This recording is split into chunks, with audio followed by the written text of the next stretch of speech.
Saya dulu di latar belakang keluarga yang ya dibilang nggak ada, bisalah makan tapi harus kerja hari ini untuk makan hari ini. Itu latar belakang keluarga saya. Dan dulu ketika saya memutuskan untuk kuliah hukum pun, itu keluarga besar saya menolak. Emang kamu bisa bayar kuliah? Emangnya nanti kamu nggak malu ketika berhenti di tengah jalan? Jadi dulu ketika saya kuliah pertama kali di Udayana, itu 5.500.000 itu uang pangkalnya. Itu saya nggak punya uang, orang tua saya nggak punya uang. Jadi pada saat itu ada galungan kuningan, saya ikut jualan dengan bapak saya, nggak kekumpul uang. Ada satu motor, saya bilang sama bapak, "Pak, bisa nggak motornya digadein?" Saya gadein motornya. Berbagi inspirasi di Inspirasi Berbagi.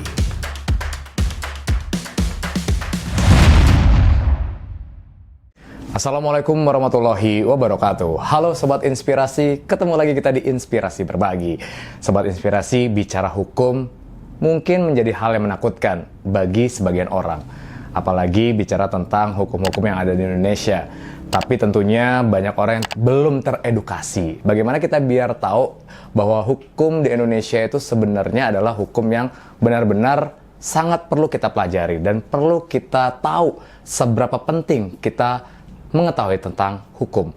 Dan tentunya hari ini kita akan kedatangan satu sosok narasumber sangat luar biasa, yaitu Mas Muhammad Zainal Abidin, seorang lawyer dan juga konsultan hukum dan likuidator yang nantinya akan bercerita tentang perjalanan hidup beliau yang katanya dulu pernah dihukum.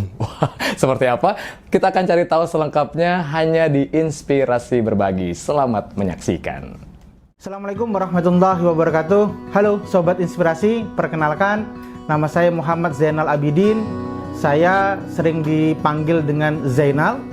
Dan latar belakang saya adalah saya seorang pengacara, konsultan hukum, sekaligus saya adalah pengacara kepabeanan dan bea cukai, dan seorang likuidator.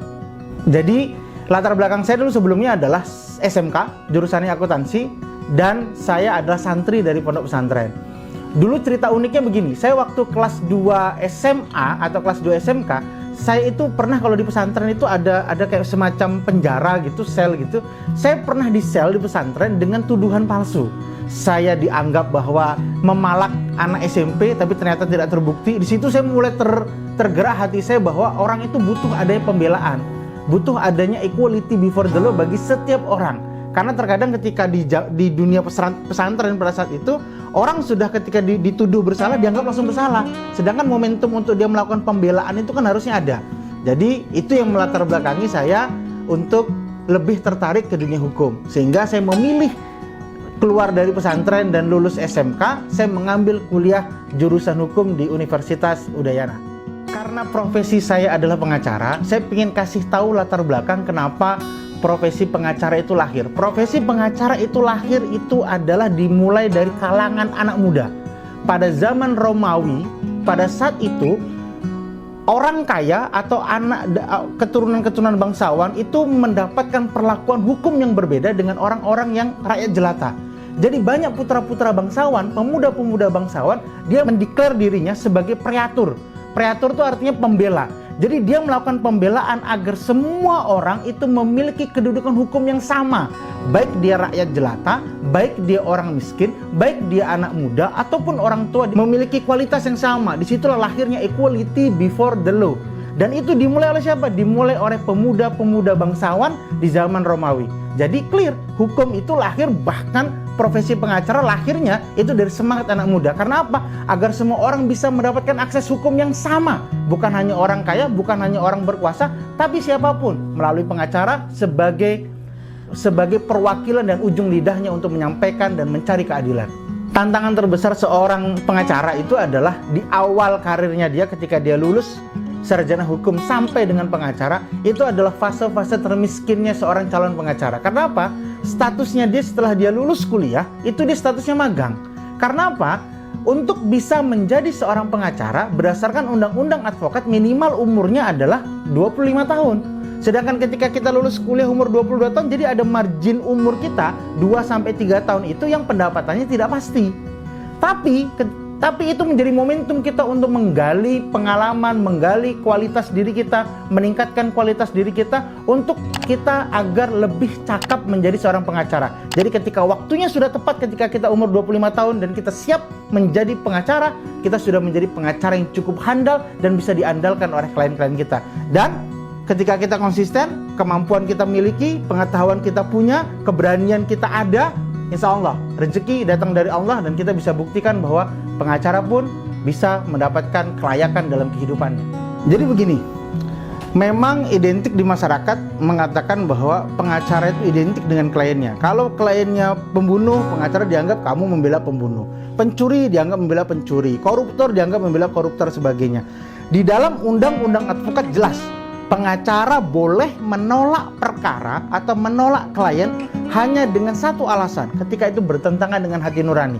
Yang perlu untuk dipahami bahwa pengacara dalam hal membela itu belum tentu dia membela bahwa yang salah akan dibuat benar, enggak. Terkadang orang salah pun perlu untuk dijamin haknya. Karena apa? Ketakutan adanya abuse of power dari penegak hukum, baik itu dari kepolisian, kejaksaan, ataupun dari pihak pengadilan.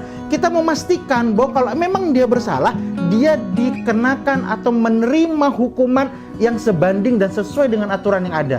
Jadi tidak terjadi abuse.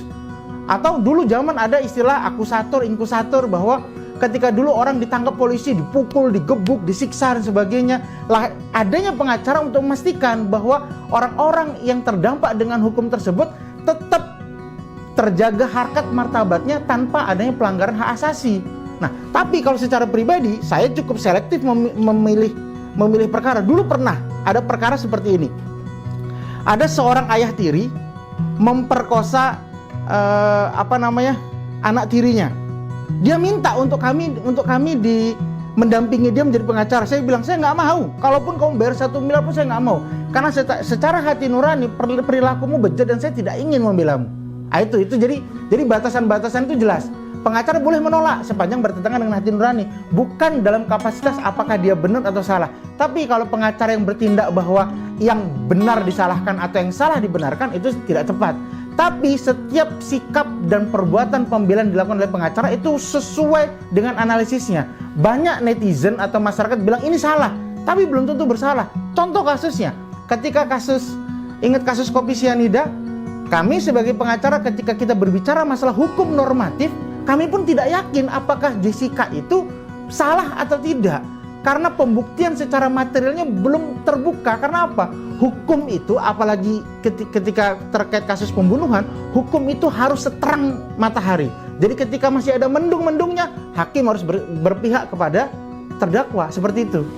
Jadi begini, konstruksi di dunia peradilan kita, hakim itu tidak boleh terpengaruh dari efek dunia luar, baik itu jaksa, pengacara, ataupun hakim. Ketika kasus itu viral, mereka itu tidak boleh terpengaruh dengan opini masyarakat. Karena pendapat hukum dan pendapat hakim itu harus jelas, harus menetapkan kepastian hukum. Contoh begini, tidak boleh ada suatu pemidanaan jika tidak ada kesalahan.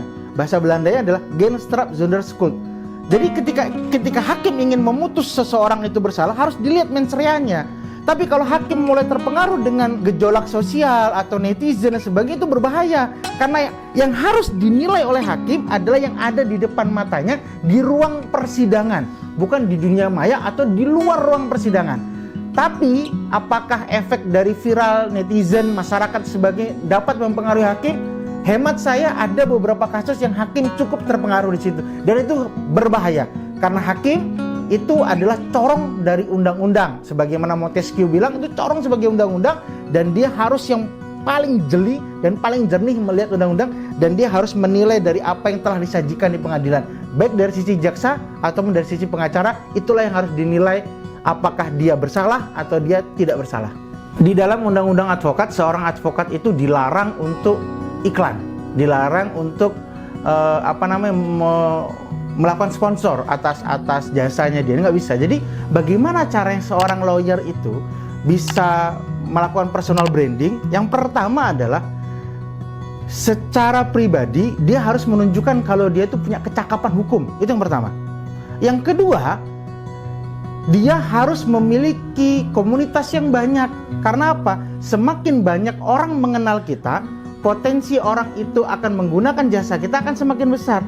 Tapi kalau kita kudet, kalau kita tidak suka bersosialisasi, kita introvert, nggak cocok jadi pengacara. Pengacara itu memang ekstrovert, banyak omongnya, dan memang harus public speaking harus bagus. Karena apa? Contoh begini, ada orang datang, dia ingin memastikan nasibnya dia, tapi ketika dia ketemu sama pengacara yang ngomongnya nggak bisa, kemampuannya nggak punya, nggak mungkin dia. Apalagi seorang pengacara, kalau sobat inspirasi tahu, itu fee-nya besar-besar. Dan yang salah, saya pun di fase saya dulu pingin ketika PKPA, kapan ya saya bisa mendapatkan 1 miliar pertama saya, dan saya mencoba bagaimana caranya itu bisa tercapai. Dan perlu teman-teman tahu, ini sejarahnya begini, saya punya moto begini, make a story in your life, not just story. Buatlah sejarah dalam hidup Anda, bukan hanya sebaris kisah. Contoh, ketika saya kuliah, semua orang sarjana hukum pasti punya skripsi, tapi tidak semua sarjana memiliki buku. Ketika kuliah, saya membuat 2 buku, catatan mahasiswa pidana tentang hukum acara pidana. Dan tahun 2014 saya diberikan kepercayaan dan kesempatan, saya bisa nih magang kerja di kantor advokat terkenal di Indonesia, yaitu di OC Kaligis di tahun 2014. Di tahun 2015 saya mulai meniti karir saya menjadi pengacara di kantornya Ramli & Associates. Sampai hari ini saya harus membangun personal branding saya dengan yang pertama adalah saya punya kemampuan, saya punya kecakapan secara hukum, dan saya punya keberanian. Karena kuncinya seorang pengacara adalah berani mengatakan benar atas dasar kebenaran dan berani mengatakan salah kalau memang orang tersebut salah. Dan itu pentingnya. Kalau kita berani bersikap aja tidak berani kita bersikap, tidak ada manfaatnya kamu jadi pengacara. Karena jadi pengacara adalah kamu membela orang yang sedang mencari keadilan. Yang harus dipahami bahwa profesi hukum adalah profesi yang 50% akan terdampak dengan adanya AI. Tapi 50%-nya masih aman. Sama dengan dokter juga, 50%-nya aman. Contoh apa? Ketika konsultasi, kita sudah banyak tuh, ada Halo Pengacara, masih banyak platform-platform yang ketika kayak macam-macam Halodoc itu, Halodoc, Alodoc dan sebagainya, banyak orang bisa mengakses pengacara itu dengan kondisi yang hanya 100.000, 200.000. Sedangkan kalau untuk ketemu secara langsung, saya biasanya kalau orang lokal ketemu saya 500.000 per jam, kalau orang asing 1 juta per jam. Itu biasa. Tapi kalau dengan platform-platform seperti itu mereka lebih murah, dan itu yang menjadi ada pergeseran secara digital. Tapi dalam segi pembelaan hukum itu tidak bisa digantikan. Sepanjang polisinya bukan robot, sepanjang hakimnya bukan robot, jaksanya bukan robot, pengacara nggak mungkin tergantikan dengan robot. Itu menjadi catatannya. Kenapa? Ketika kita melakukan pembelaan, contoh begini, tahu nggak yang membedakan kenapa profesi hukum itu sulit sulit digantikan oleh AI adalah satu. Dalam konteks pembelaan atau mencari keadilan, ada satu unsur yang tidak dimiliki oleh digital itu sendiri. Itu adalah apa? Hati. Setiap penegak hukum, baik itu jaksa, polisi, pengacara, hakim, semuanya mengambil keputusan, menegakkan keadilan, mengambil putusan dan memvonis orang, itu pasti harus berdasarkan hati. Karena sistem hukum kita adalah hakim hanya boleh mengambil keputusan atau memberikan vonis kepada seorang terdakwa ketika pertama hukumnya ada, yang kedua berdasarkan keyakinan hakim. Dan keyakinan itu nggak mungkin bisa digantikan oleh alat.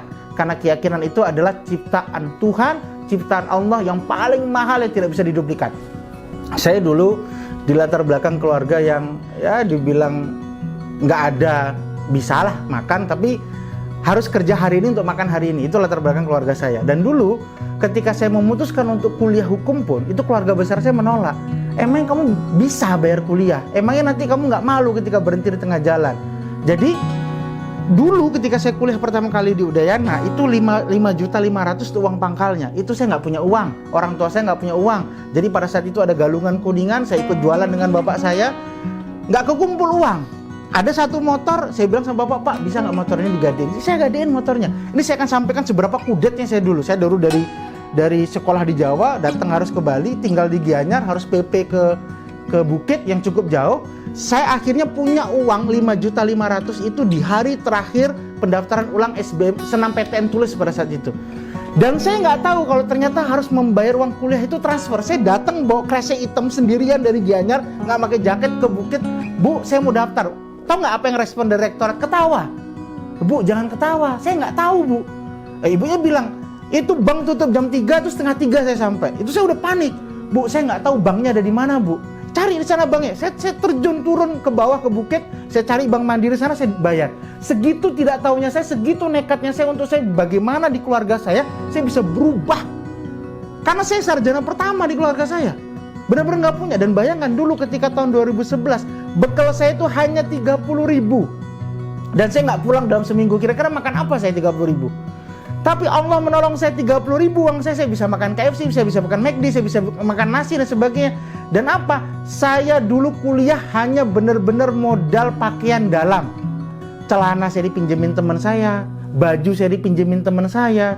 Bahkan pada saat itu saya harus punya laptop pertama, itu orang tua saya nyicil ketika saya semester 1, baru lunasnya ketika saya sidang skripsi. HP saya nggak punya, saya dipinjemin HP oleh teman saya. Makanya saya hutang budi banget sama teman saya sampai sekarang itu. Dan Facebook pertama saya pun dibuatin sama dia, HP pun saya dikasih pinjam sama dia. Dan bayangin dulu ketika saya kuliah, teman-teman saya itu semua udah punya BlackBerry. Dan mereka menginformasikannya lewat BBM. Saya bingung, saya kurang dong informasinya. Kira-kira ada informasi kampus gimana, informasi dosen gimana. Saya memberanikan diri, saya agak freak dulu. Jadi saya ketika ada pesan SMS, saya SMS semua teman-teman saya biar mereka tahu nomor telepon saya. Jadi saya nggak boleh ketinggalan informasi, saya nggak mau. Dan pada saat itu saya harus pastikan semua orang di angkatan saya harus kenal saya. Jadi makanya saya dibilang agak cerewet, karena ketika ada dosen menjelaskan apa, saya selalu tanya, perkenalkan. Saya bahkan dulu bisa jamin bahwa seluruh teman angkatan saya hafal dengan NIM saya. Perkenalkan, nama saya Muhammad Zainal Abidin, NIM saya 11030030051, semua mereka kenal. Walaupun mereka kenal awalnya dengan narasi yang negatif dan mereka tidak suka. Tapi saya buktikan itu. Dan yang perlu Sobat Inspirasi tahu, HP Android pertama saya pun diberikan oleh teman saya itu. Ketika saya harus magang ke Jakarta, diberikan. Sampai sekarang HP itu masih ada, Oppo J1 itu. Itu HP pertama saya. Karena apa? Saya nggak punya uang. Saya baru bisa makan, maksudnya saya makan nggak numpang teman saya bisa beli nasi sendiri. Itu ketika saya semester 5, saya dapat beasiswa Pertamina, dapat bekal setiap bulannya 500.000, SPP ditanggung. Di situ saya mulai, oh ternyata saya bisa loh beli pulsa, saya bisa loh beli kuota, saya bisa loh untuk makan begini sebagainya. Itu perjalanannya. Sampai pada akhirnya hari ini, ya ini kunci dulu prinsip saya adalah gengsi, harga diri saya buang. Bagaimana caranya saya harus mencapai cita-cita saya. Dan yang perlu Sobat Inspirasi tahu, keluarga saya nggak punya rumah. Keluarga saya baru punya rumah ketika ketika saya mulai bekerja. Dan sekarang saya juga udah punya rumah. Itu benar-benar dari latar belakang yang sangat jauh. Dulu ibu saya kalau mau ketemu sama orang, ngapain kamu mau nyari saya, mengutang. Karena saking susahnya. Tapi sekarang di Gianyar semua orang, oh ibu gini, bu, bapak begini. Harkat martabat keluarga tuh benar-benar Allah membolak-balikkan dengan baik. Makanya kenapa ketika dulu ada presiden yang programnya adalah ada sarjana di keluarga, itu penting. Karena untuk menuntaskan kemiskinan, itu berikanlah pendidikan kepada anak itu. Karena ketika kita punya pendidikan, kita punya pemahaman, kita bisa mengentaskan kemiskinan. Karena apa? Akses atas kesuksesan itu dimulai dari pendidikan. Karena kalau kita tidak punya pendidikan yang sama, kita pasti dimarginalkan. Tapi ketika kita punya pemahaman yang kuat, orang nggak berani meremehkan kita. Karena kita punya pemahaman, you benar, you salah, kita berani bilang. Jadi itu ya, ini perjalanan hidupnya. Dan ketika kita terus berjalan dan kita berani untuk merubah nasib kita, ya Allah pasti ya manjada wajada lah. Allah nggak akan mengkhianati usaha dari umatnya seperti itu. Saya selain di dunia hukum, saya memang mengambil konsentrasi untuk banyak aktif di keumatan. Jadi saya ada aktif di MUI, saya ada aktif juga di Muhammadiyah, di ICMI dan sebagainya lah. Kalau visi besar saya secara besar untuk masyarakat dunia hukum, saya pingin begini. Saya pingin semua orang itu punya pemahaman hukum yang bagus. Karena apa? Saya tidak ingin banyak orang itu bisa ditipu dengan mudah, bisa dizolimi dengan mudah. Saya nggak mau. Makanya kenapa setiap saya ada program ketika saya mengemban amanah, program pertama saya selalu sadar hukum. Saya akan buat orang tuh bagaimana dia sadar dengan hukum. Contoh, dulu saya berkali-kali sering membuat podcast itu tentang undang-undang ITE. Maksudnya apa? Saya nggak mau anak-anak muda itu terjerat dengan undang-undang ITE. Dia aktif bersosial media tapi berisiko masuk penjara. Saya nggak mau itu terjadi. Tapi lebih besarnya lagi, ya saya pingin ada saatnya nanti profesi ini bukan menjadi pilihan saya untuk mencari uang. Tapi profesi ini akan sebagian besar saya wakafkan untuk bagaimana bisa agar masyarakat bisa mendapatkan keadilan, atau agar masyarakat yang mencari keadilan dapat difasilitasi dengan baik. Karena identiknya ketika orang menggunakan pengacara harus menyiapkan budget yang besar, atau analoginya adalah hilang kambing harus bayar sapi, ya kita akan coba buat itu. Tapi itu perlahan lah kita akan coba untuk raih ke sana. Kalau untuk pribadi, saya punya cita-cita pensiun dini, Mas Oman. Saya punya cita-cita itu, ya makanya kenapa ketika jadi pengacara, ketika memang sudah cukup settle untuk kehidupan, minimal settle itu dalam artian adalah kebutuhan rumah tangga ataupun keluarga itu tercukupi, dan saya nanti akan mencoba untuk membuat bisnis, ya saya akan terjun untuk ke masyarakat. Walaupun banyak orang beranggapan terjun ke masyarakatnya maksudnya apa, Mas? Berpolitik, apapun itu. Baik itu berpolitik, baik itu bersosial, saya ingin ke sana. Entah nanti di umur 45 tahun atau di umur 50 tahun, saya ingin pada akhirnya untuk mengambil perkara itu hanya benar-benar saya ingin membantu orang itu. Ya, tapi itu kan harus diusahakan. Contoh nih, saya dulu ingin di umur 30 tahun saya sudah punya rumah sendiri, beli tanah sendiri, beli rumah sendiri, meleset Mas Aman. Ternyata Sobat Inspirasi perlu tahu bahwa yang target saya dulu di umur 30, saya baru bisa terlaksana di umur 32 tahun. Ada tanah, alhamdulillah bisa saya miliki, ada rumah yang bisa saya bangun. Ya itu menjadi amanah dan perlahan lah. Karena dulu waktu kuliah saya pernah membuat jendela kehidupan saya. Bahkan saya buat dari saya lahir sampai saya mati ini nanti tahun berapa, itu saya udah melihat. Memang ada beberapa yang tercapai sesuai target, ada beberapa yang ternyata ya itu tadi meleset setahun, meleset 2 tahun sebagainya. Jadi harapan saya adalah kedepannya saya lebih bisa bermanfaat lebih banyak untuk umat dan masyarakat, khususnya bangsa kita. Seperti itu. Apapun dengan langkahnya, baik berpolitik ataupun bersosial, sama aja. Kalau untuk bisa mengetahui profil saya atau bisa menghubungi saya lebih gampang untuk dunia digital, bisa ke Instagram _Zainal Abidin. Nah, di situ saya juga beberapa kali membuat konten kok. Kayak beberapa kemarin saya konten tuh fokus kepada bagaimana orang itu ketika beli tanah dia biar nggak ketipu, karena banyak banget mafia tanah. Ya disitulah. Jadi bisa di DM, bisa di follow, juga boleh di like di fotonya itu. Jadi Sobat Inspirasi, seperti saya sampaikan sebelumnya, make history in your life, not just story. Buatlah sejarah dalam hidup Anda, bukan hanya sebaris kisah.